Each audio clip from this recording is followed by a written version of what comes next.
Mulla oli karvainen perse, mutta heivasin sen vahingossa. Onko siis väärin kutsua mutta paraturiksi? En tiedä, mutta enää ei jää paskaa. Perse karvoihin.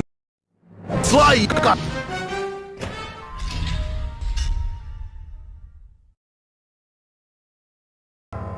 Se samaukeni.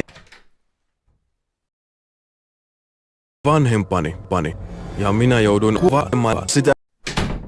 Käytin suhteita saadakseni Suomen sisäisillä, mutta ei tahalvalla.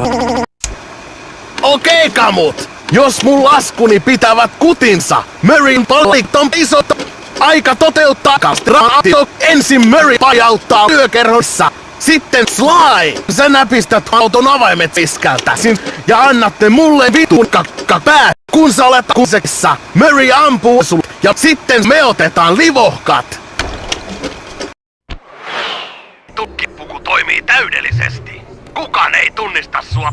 No, keikan aikana sun pitää nussia Karmelitan kanssa. Se vie sekä Karmelitan että muiden huomion.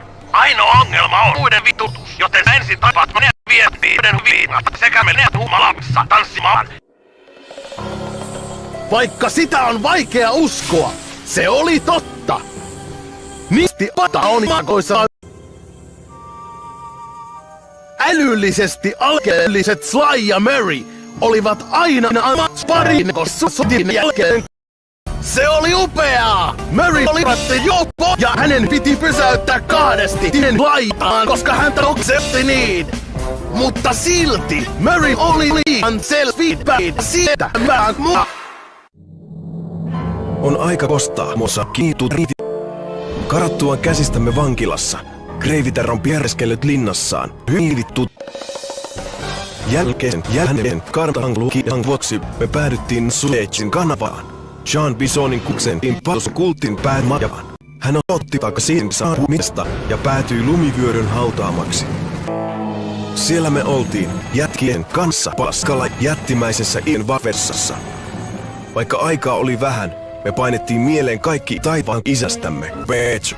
Opiskellessaan nuori Arpecho oli aineessa, mutta hän oli fysiikaltaan sun tasolla. Mitä seriä sus hyvä ilma?